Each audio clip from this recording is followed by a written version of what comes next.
warahmatullahi wabarakatuh. Alhamdulillahirrahmanirrahim wa bihi nasta'in. Wassalatu wassalamu ala asyrafil mursalin wa ala alihi wa sahbihi ajma'in. Amin. Tuan-tuan, puan-puan, muslimin muslimat sekalian, alhamdulillah kita bersyukur kepada Allah Subhanahu wa taala kita dapat siang hari tadi kita dapat berpuasa dan malam kita dapat bertarawih ataupun qiyam Ramadan, di mana dua-duanya menjamin dosa-dosa kita yang lalu diampunkan oleh Allah Subhanahu wa taala InsyaAllah. berdasarkan dua hadis. Dan insya-Allah untuk 10 malam yang terakhir kita akan dapat ampunan daripada usaha kita untuk membangunkan ataupun menghidupkan alam 10 malam yang terakhir, insya-Allah. Saya ingin ucapkan tahniah kepada jemaah-jemaah, para penduduk dan pembelian yang telah berusaha daripada awal. Saya yakinlah dengan apa yang dibuat adalah yang diasaskan kepada ilmu yang dipelajari, iaitu setiap usaha yang baik akan diberi ganjaran, dibalas dengan 10 hingga 700 kali ganda. InsyaAllah. Amin. Bermula daripada sebelum puasa, menyediakan surau dengan cantik, dengan aircon, sepi aircon tu tambah sana tambah sini, bagi supaya jemaah selesa. Kita semayang pun tak gaduh nak dari panas apa kan, dan sebagainya. Semua tu kalau kita balik pada asas ilmu yang kita belajar dan kita gembira dengan kedatangan bulan Ramadan, itu juga salah satu kebaikan yang akan memberikan ganjaran atau pembalasan yang baik kepada kita. Jadi kita buat jamuan berbuka puasa. Saya tak ingat tahun berapa saya buat. Saya duduk rumah tu tahun 95, mungkin tahun 96 tu pernah buat buka puasa. Bukan majlis lah, ada 3 orang boleh main 3-4 orang kan, tu pun buat selang-selang. Tapi alhamdulillah hari ini dengan kepahaman ilmu ni kita belajar, kita kena faham kan. Belajar tentu ada ilmu, tapi kena faham kan. Faham, lepas tu kita nak laksanakan macam mana, kita nak aplikasikan kan ilmu yang kita ada tu kan, macam mana. Jadi kita dah berjaya mengadakan majlis buka puasa.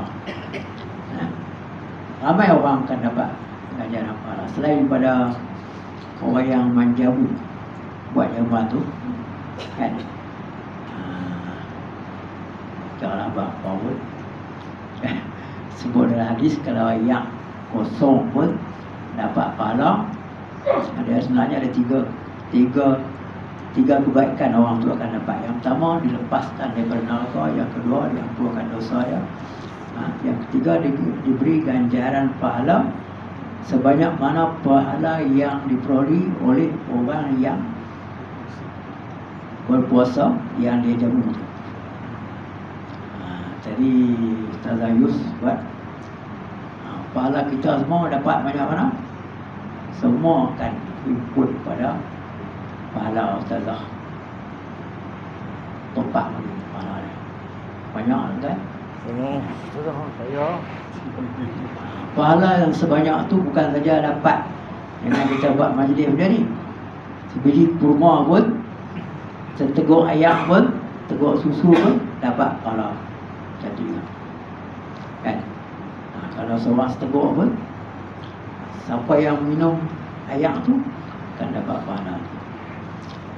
Samping tu kita nak faham juga siapa yang masak tu, yang beli barang. Banyak lagi orang yang terlibat, mereka juga akan dapat pahala. Itu yang pentingnya ilmu, kita kena belajar kan. Yang kebaikan tu berakhir-rakyat. Begitu juga kejahatan pun dia reka-reka juga. Kalau kita di rumah tu kan, suami yang pulang duit beli barang apa semua, balik tak itu isteri masak kan. Yang keluar duit suami dapat pahala lah. Isteri yang masak tak dapat pahala. Dapat pahala lah masak, menyediakan untuk berbuka puasa kepada suami dia, kepada anak-anak, kepada siapa-siapa lagi. Setengah tu pergi hantar rumah jiran dan sebagainya lagi, dapat pahala juga. Semua orang akan terlibat. Wa ta'awanu 'alal birri wat taqwa. Bertolong-tolonglah kamu dalam perkara baik dan takwa. Kan? Semua kita akan dapat pahala. Kita sembahyang tarawih, membolehkan kita sembahyang tarawih. Siapa yang bagi dengan kapet, dengan aircon, dengan kipas, dengan lampu, semua ni kan, semua kemudahan tu, semua mereka tu tidak akan disia-siakan. Pahala dia ada ganjaran, pahala dia mengikut keadaan. Dengan syarat dia buat tu ikhlas lah. Kita buat apa pun ikhlas. Ikhlas ni bukan saja dia buat tu ikhlas kerana Allah, tapi dia ada buat tu kena betul. Dia buat apa yang diperintahkan oleh syarak ataupun disukai oleh syarak. Ada dalam hadis, dalam ayat Quran dan sebagainya, ataupun diterangkan oleh ulama hukum dia sekian-sekian, digalakkan kita buat, kita akan dapat pahala. Jadi banyak perkara kita buat dapat pahala. Sebab kita bersihkan surau, bersihkan masjid, bersihkan tempat, kan? Kita faham daripada konsep taharah, kan, bersuci. Kita sebelum kita belajar bab dalam kitab fiqh lah, sebelum kita belajar bab sembahyang ni, kita diajak terlebih dahulu bab taharah. Ayat mutlak macam mana yang kita boleh suci dan menyucikan, kan? Ayat mutlak saja, ayat mustamal tak boleh, kan? Boleh minum tapi tak boleh bersuci, tak boleh buat mandi, tak boleh berwuduk.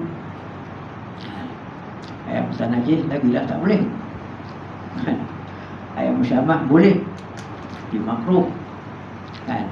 Ayat mustakmal tu kalau dimasukkan, dihimpun dalam kolah lebih daripada sukatan 2 kolah, kan? Jadi ayat mutlak balik, kan? Kita belajar tu. Jadi nak istinja kena guna ayat mutlak, kan? Tinjak basuh berak atau kencing, kan? Kita belajar tu. Kalau tak sah istinja tu, tak sah lah sembahyang.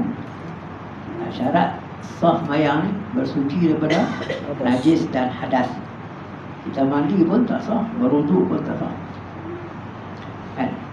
Jadi penyediaan air, penyediaan semua kemudahan yang berkaitan tu untuk membolehkan kita sembahyang, semua adalah kita kata apa, saluran-saluran pahala yang berpanjangan bagi orang yang ada ilmu, bagi orang yang tahulah belajar. Sebab tu belajar ni tak boleh terhenti setakat sekolah. Anak-anak kita pergi macam kita dulu lah, pergi sampai SPM ke, setengah tu masuk universiti, lepas tu tak nak kira. Macam tu ilmu Islam mengaji sampai mati. Lagi mengaji, Imam Syafi'i kata, aku ni lagi mengaji, lagi aku tak tahu. Lagi mengaji, lagi aku tak tahu. Maksudnya bila kita belajar, lagi belajar, kita menyedari bahawa banyak lagi ilmu yang kita tak tahu, yang kita perlu belajar. Sebab tu belajar sampai mati. Minal mahdi ilal lahdi, daripada buayan sampai liang lahat. Kalau kita nak mati pun orang ajak kita la ilaha illallah. Walaupun hang tu guru ke, hang ustaz ke apa ke, disuruh orang yang hidup ni mengajar orang yang dekat nak mati, la ilaha illallah, dengarkan kat telinga dia supaya dia tak lupa kan, pada Allah sehinggalah akhir hayat. Jadi saya nak sebutkan sini bahawa pentingnya kita belajar dan terus belajar. Kan? Bila kita baca Al-Quran, kita tahu makna. Kan? Tak tahu banyak pun, tahulah sikit banyak. Mana ada usaha kita. So, kita baca surah Al-Falaq dan surah An-Nas yang menunjukkan bahawa kita ni mestilah minta pertolongan daripada Allah, pertolongan Allah untuk menghadapi macam-macam kejahatan makhluk. Jin lah, sihir lah, orang sadiki lah, was-was syaitan lah. Semua kita kena minta tolong kepada Allah. Kita tak akan mampu menghadapinya. Sebab tu disebut ayat tu mula dengan Qul, katakanlah wahai Nabi, mohonlah perlindungan Allah. A'udzu birabbil falaq, a'udzu birabbin nas. Kan? Jadi bila kita tahu tu, mana kita akan berpegang lah. Kan? Taklah kita saja baca tu sampai kita tak ambil tahu langsung untuk kita belajar. Sebab tu bulan Ramadan ni adalah bulan Quran. Patutnya kita tingkatkan dari segi bacaan. Bacaan pun kena ni tak. Tak ada baca Quran ni kerana nak khatam ni. Setengah orang kita nak khatam. Malah kena habis 1 juz. Baca kita bukan tak kira. Saya tak nak sebut lah bahawa ni saya berpeluang lah bayang satu masjid. Lepas mayang tarawih tu ada pembuat kata buku tepi tu nangis. Tak ada jadi kalau tak ada orang macam ni. Kita baca betul baris lah. Padahal Tamaria tu ramai guru Quran. Di sini pun Taman Belia ramai ni guru Quran ni. Kan? Tajwid kena baca apa tajwid. Belajar tak wajib. Belajar tajwid ni fardu kifayah ya, bukan fardu ain. Kan? Tapi praktis wajib. Baca kena baca ikut tajwid. Tak boleh baca qul a'udzu birabbin nas malikin nas ilahin nas. Tak jampi orang boleh ya. Kita baca kursi lepas sembahyang, kena ikut tajwid lah. Madzal ladzi tu dengung. Dahulu panjang pendek semua kena ikut lah. Sebab kita baca Al-Quran. Lainlah kita zikir. Jadi kita kena belajar Quran ni dari segi bukan saja bacaan, tapi dari segi apa yang Quran nak sampaikan kepada kita. Macam ni agak kalau tuan-tuan ni yang tunggu, sambut tunggu, sebenarnya menuntut ilmu tu wajib. Bayang tarawih sunat. Tak bayang sunat, tak bayang tarawih pun orang tak ada kata apa. Bukan benar wajib. Tu imam tak ada kata apa, siapa ada kata apa. Sunat. Bayang rumah pun boleh. Tak bayang boleh, bayang boleh. Bayang warga pun tak apa. Tapi mengaji untuk ilmu ni wajib. Kalau fardu ain tu suami kena ajak bini. Suami tak kerti ajak, suami kena hantar bini pergi mengaji kat siapa-siapa. Ustazah mana apa. Ataupun dia nak keluar pergi mengaji kat surau kat mana apa. Suami tak boleh halang. Kalau suami tak bagi pergi pun, isteri tu boleh pergi dan dia tidak dikira berhaka. Sebab ini ketaatan kepada Allah. Dia mengatasi ketaatan kepada suami. Ketaatan kepada suami ni bergantung kepada ketaatan kepada Allah. Kan? Kalau suami suruh tu ataupun suami larang tu, dia selari dengan suruhan dan larangan Allah, itu kena ikutlah. Kan? Jadi pentingnya kita sentiasa belajar, menuntut ilmu. Dan banyak hadis-hadis yang menyebut di antaranya semua makhluk ni, semua makhluk Allah dan malaikat, Allah memberi rahmat dan malaikat juga mendoakan, termasuk ikan di lautan dan semut dan lubang mendoakan untuk orang yang menuntut ilmu. Usaha menjarah. Tujuannya supaya kita buat ibadat. Ibadat itu ialah ibadat yang kita disuruh buat macam tu. Kita buat. Kita tak buat ikutan. Ini di antara kelebihan Nabi Adam. Mereka pasal buat tak boleh jadi khalifah. Sebab ilmu mengenai dia khalifah tu Allah Ta'ala tak ajak pada mereka. La ilmana illa ma'alamtana. Subhanaka la ilmana illa ma'alamtana. Maha suci engkau, kami tak tahu mereka apa yang kau ajarkan kepada kami. Allah Ta'ala ajak pada Nabi Adam. Nabi Adam boleh jadi khalifah, memakmurkan bumi dengan mengikut ajaran Allah Subhanahu Wa Ta'ala. Jadi itulah kita. Dan bukan maknanya kita buat apa yang kita suka, tapi kita kena buat apa yang Allah suka, yang Rasul ajak. Semua dalam kehidupan kita seluruhnya, dalam kehidupan sebagai peribadi, sebagai seorang hamba Allah, sebagai seorang suami, sebagai seorang isteri, bapa, anak, jiran, semua ada peraturan. Ikut saja. Tapi nak ikut tu macam mana? Kalau kita tak belajar, jadi kita kena belajar. Jadi sebab tu belajar ni cukup besar ganjaran pahala. Hadis yang selalu Ustaz Abu Hurairah kalau dia mengajar, sebelum dia mengajar dia akan baca hadis ini. Apabila kamu melalui taman, satu taman, adalah kamu berhenti masuk bersiap-siap itu.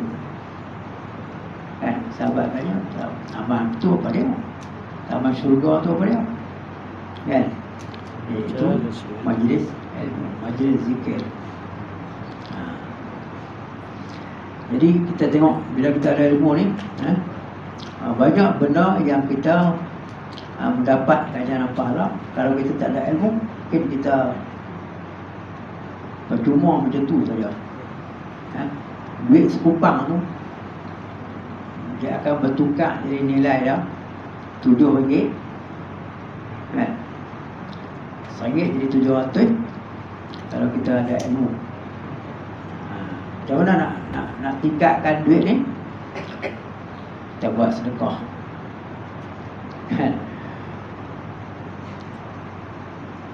Jadi RM1 dia jadi pahala sampai RM700. Paling kurang dapat 10 kali ganda. Tapi kalau kita simpan, makan, makan pun tak dapat pahala. Tapi ada makan yang dapat pahala sebab dia ada perintah kat situ, kan? Iaitu makan sahur, makan ayam ke kurma ke apa ke, dapat pahala. Sebab Nabi suruh bersahur. Nak bezakan puasa kita daripada puasa orang Yahudi. Mereka tak nak sahur. Nak sahur apa? Dia mula pada Isyak. Kalau Isyak waktu macam kita ni sejam kan biasa. Pada Maghrib sampai Isyak kan. Sahur tahu lah. Isyak dia kena puasa lah. Kita tak nak bagi kemudahan tu, kan? Bersahur, melewatkan sahur, buka puasa, jauh orang berbuka, bagi makan kepada fakir miskin, anak yatim, janda-janda, gelandangan, orang yang memerlukan lah, kan? Kita guna duit kita untuk bagi pakaian raya. Suami nampak ni dapat pahala banyak lah. Baju raya tak dua pasang pun pasang Asia, kan? Dia ada ni tak ada urut baju lama. Bini kena beli ke anak pasang, kan? Dapat pahala. Sebab Nabi suruh kita pakai Masa raya tu baju yang terbaik.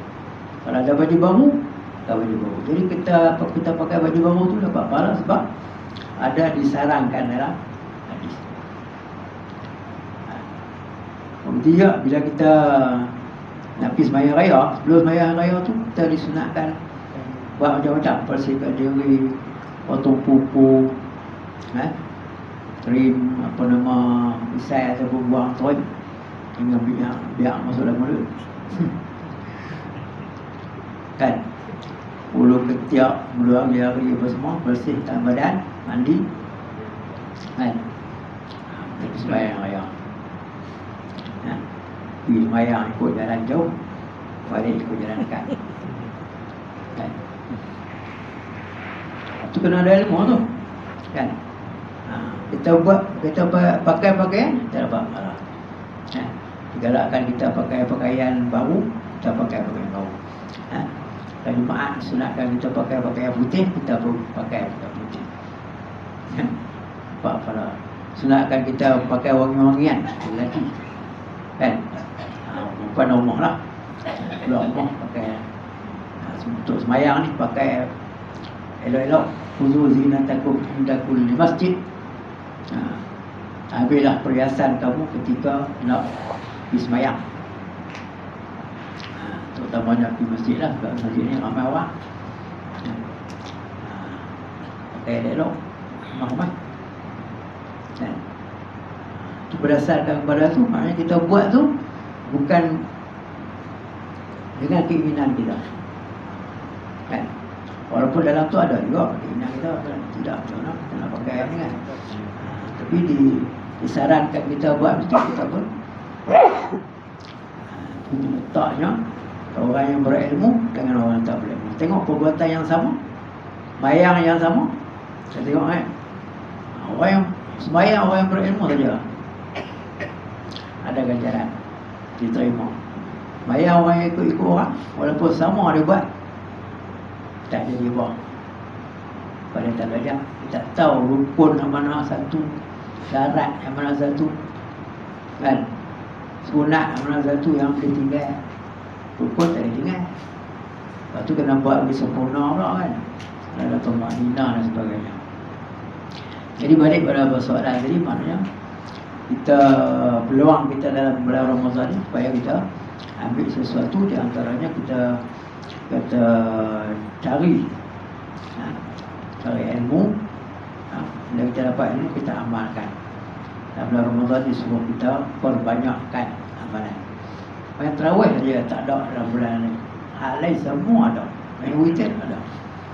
Jadi kita contohnya main witir tu kita jadikan tiap-tiap malam. Kalau orang yang dah mula dah, teruskanlah. Belum mula lagi bulan Ramadan ni baru nak mula witir.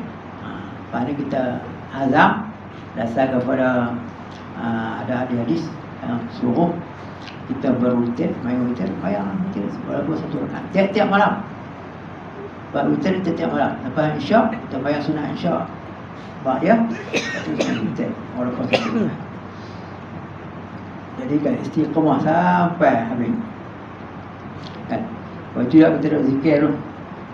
Pada puasa ni disuruh kita memperbanyakkan zikir la ilaha illallah dan istighfar. Ada dua tu untuk kita dapatkan keridaan Allah. Kita terangkan. Kalau biasa kita dah zikir dah 10 kali, kan, ataupun 100 kali. Satu ulama kita ni, dia dia menyusun. Susun tu bukan apa, kadang-kadang orang tanya ada sunnah tak, kan, adalah hadis kan Nabi buat ke? Ini ikut kecerdikan kita. Tuhan kata perbanyakkanlah, wazkurullah katsira, ingatlah Allah banyak-banyak.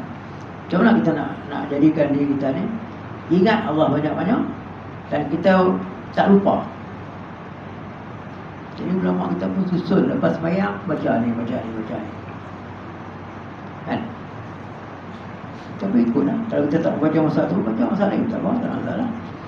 Zikir la ilaha illallah 100 kali ke 1000 kali ke, lawat 100 kali, 1000 kali, buta ke. Dan kelebihan dia semua kita boleh tengoklah hadis. Kita semua tahu. Kita ni banyak dunia yang banyak melalaikan kita, menyebabkan kita lupa. Padahal Allah bagi syarat kepada kita untuk berjaya,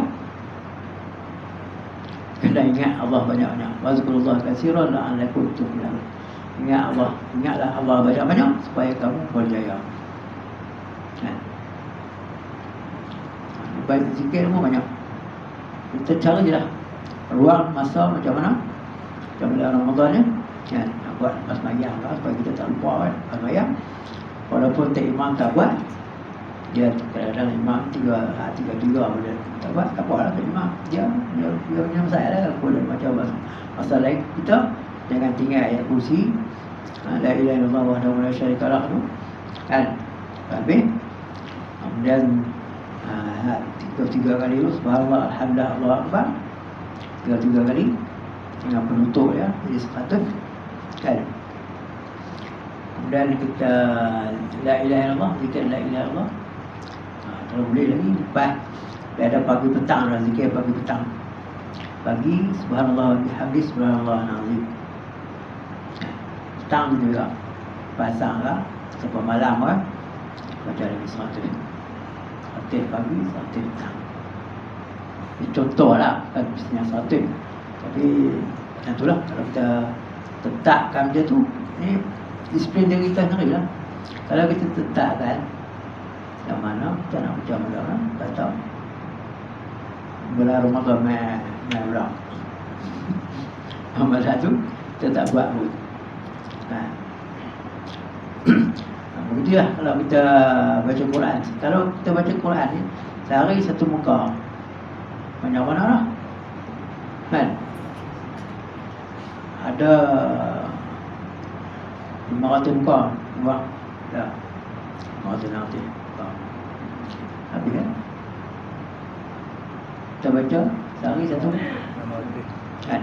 Kalau kita ambil makna Quran sehari satu ayat, 6,000 ayat, bagi tengok setahun tak apa. Sampai 10 tahun, 20 tahun tak apa. Oleh ulama hak ni bukan semua apa nama faham apa ayat Quran tu. Dia kena belajar ni masalah kan. Kadang-kadang ilmu ni lupa. Apa tu ilmu nisyan? Kerosakan ilmu ialah lupa. Sebab tu dia kena ulang-ulang dengar kan. Quran pahala yang paling senang dapat baca Quran. Mungkin tuan-tuan nak bayangkan baca Quran ni ada hati tu memang biasa hati kan. Apa kata darah lagi ya, lagi ya. Baca lah Qul Allah, Fatihah, ulang lah Qul Allah 100 kali sehari kan. Itu yang kita boleh pun. Qul a'udzu birabbin nas, apa lagi lah, Yasin ke apa ke, kursi ke, ulang ya tu. Kita boleh. Quran suruh faqra'u ma tayassara bil Quran, bacalah apa yang mudah. Mudah, kita reti. Kita boleh baca dengan tajwid. Itu dah tu. Ingat para sahabat semua hafal Quran. Tapi apa yang dapat semua dapat amal. Dibaca, diulang-ulang, dia hafal. Jadi kita kena ambil perhatian sikit Quran ni. Sebab Quran ni bukan diturunkan untuk dibaca saja, untuk difahami, diyakini, diamalkan, diperjuangkan, dimartabatkan hukum-hukum dia. Jadi semua tu menuntut supaya kita meletakkan Quran pada tempatnya. Jangan kita orang baca Quran kita bermarah. Padahal kita cakap bedah kasarnya kan, kita pun orang ada menentang baru marah tu, dia pasal baca Quran apa.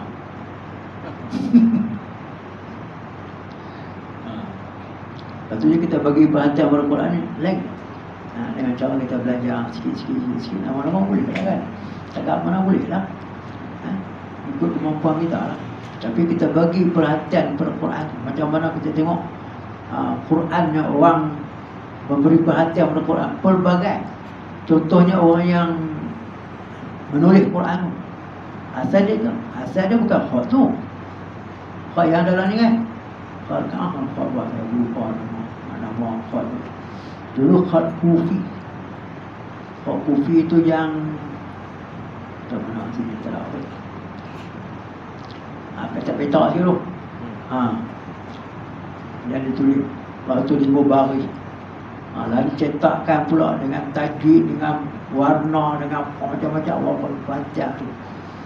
Waqaf ibtidak, nak mati tak mana boleh mati, tak mana tak boleh mati. Tu orang bagi perhatian bidang tu. Qiraat pula kan, ajak qiraat, macam-macam qiraat yang dalam Quran tu supaya dia tidak hilang. Turunkan Quran tu dengan 7 qiraat ayat. Sampai hari ni ada qiraat tu. Dan bagi perhatian. Orang bidang tafsir pula ajak tafsir, buat kitab tafsir. Tafsir apa nama Ibnu Katsir, tafsir Quran Azim, An-Nasafi. Kalau kita Melayu ni, Dr. Hamka, Profesor Hamka. Singapura tu pun Ahmad Suhaji. Ini baru Asir kata. Banyak kitab tafsir. Tafsir Pimpinan Ar-Rahman, Rekah baru. Nak bagi kita faham, kita yang tak kerti bahasa Arab ni, baca, faham. Kan? Ramai orang yang baca Fatihah tu baca 20 tahun dah, tak faham-faham. Sebab dia tak belajar. Mula belajar, sehari satu ayat, Bismillah.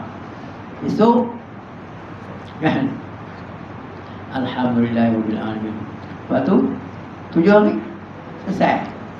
Satu orang dia baca Fatihah maksudnya apa? Kan? Itu buka kita tafsir lagi. Kan? Jadi itulah saranan daripada saya lah. Jadi bulan Ramadan ni bukanlah bulan untuk kita mulakan ibadat, tapi untuk kita tambahkan ibadat dan kita konsisten sambung terus-menerus untuk bulan-bulan yang berikut sampailah kita mati.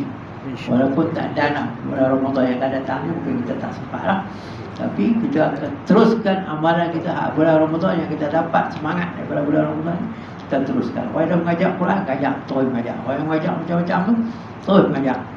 Orang kata apa? Ini ada duit. Kan? Orang yang mengajar Quran, orang bidang agama ni dulu zaman saya baru mengaji dulu, orang hina macam-macam. Mengaji, hafal Quran ni nak kerja apa? Tak ada tempat dalam kerjaan. Kan? Tapi tengok sebab kita hidup, kita nak mati. Kita tengok siapa yang dimuliakan oleh Allah. Ahlul Quran. Ahlul Quran, Ahlullah. Ahli Quran ni, orang yang mahir dalam bidang Quran ni ialah dipanggil ahli Allah, keluarga Allah. Hebat. Kan? Siapa nak jadi keluarga Allah, dia kena mahir dalam Quran.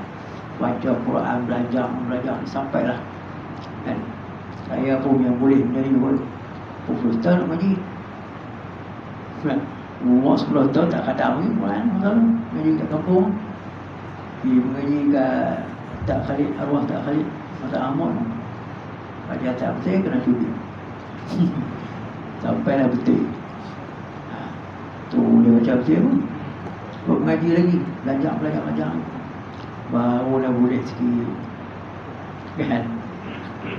Tapi alhamdulillah, dekat tua-tua dekat Penang bolehlah kebanyakan apa ayat yang orang baca, yang kita baca tu bolehlah kita bagi perhatian. Banyaklah kita boleh tahu sikit. Tapi itulah makan masa kita belajar. Syarat dia belajar, insyaAllah boleh. Dan ingat itu saja tazkirah ke apa yang kita dapat berikan pada malam ini, dan kita dapat istiqamah. Amalan apa pun kita buat, kita istiqamah. Contoh yang saya bagi dulu, kita berwuduk di besar. Batal semayang kita ambil semayang, batal semayang kita ambil semayang. Susah lah sikit kan kalau musim sejuk, ataupun kalau kena penyakit kencing, saat-saat kencing, saat-saat kentut. Tapi tak apa, kita buat tu ganjaran dia cukup besar. dia jadi satu keistimewaan kita. Berwuduk. Contoh berwuduk lah. Hal lain pun sobat. Nabi Allah Ta'ala suka amalan yang dilakukan secara berterusan, istiqamah, istimrar, jadi adat, walaupun sikit, daripada kita buat walaupun Ramadan sampai khatam Quran saja. Lepas tu tutup khatam tu khatam. Malam 27 khatam, malam 28, 29, 30 tak baca. Tak betul pada itu. Kita baca, walaupun sehari kita baca satu ayat. Tiap-tiap hari aku mesti baca satu ayat.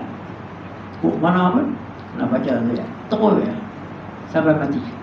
InsyaAllah ada kelebihan yang kita akan dapat rasa ganjaran dia, insyaAllah.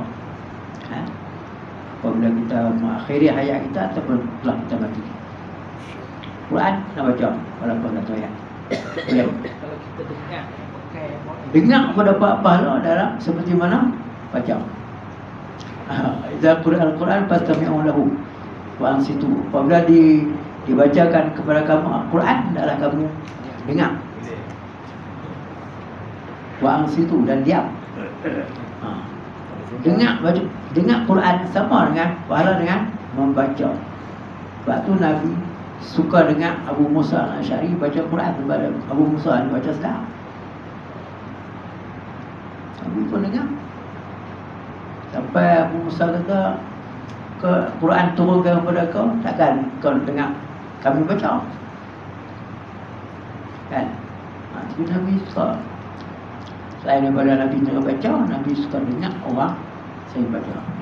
Sebab tu sistem tadarus tu terbaik. Itu sistem Islam lah. Kita belajar Quran yang betul. Salah kita ulang. 10 kali ulang pun lagi tak betul. 10 kali ulang dapat pahala 10 kali. Sama dengan kita sama ayat. Lagi tak betul, kita betul lah. Takkan kita nak lepas buat tak betul kan? Lama-lama betul lah kan? InsyaAllah. Jangan kira khatam kan? Yang tak lancar tu kita baca lah sikit-sikit, setengah muka ke, 2-3 ayat ke, 1 ayat ke. Tak salah sama 2 apa. Ataupun kita dengar orang baca. Mai dengar betul. Kami baca mai dengar. Jadi apabila ada teguran kita Terbaik. betulkan. Kita kena ulang ayat tu, insyaAllah. Allah. Dengan pertolongan Allah. Hari ini kita tak lancar, esok tak lancar. Allah. Salam. Al-Quran kita baca tiap hari, bukan baca sekali-sekali. Wallahu a'lam. Wabillahi taufiq wal hidayah. Assalamualaikum warahmatullahi wabarakatuh. Selamat berpuasa. Selamat qiyam Lailatul Qadar 10 malam terakhir. Allah. Assalamualaikum warahmatullahi wabarakatuh. Waalaikumsalam warahmatullahi wabarakatuh.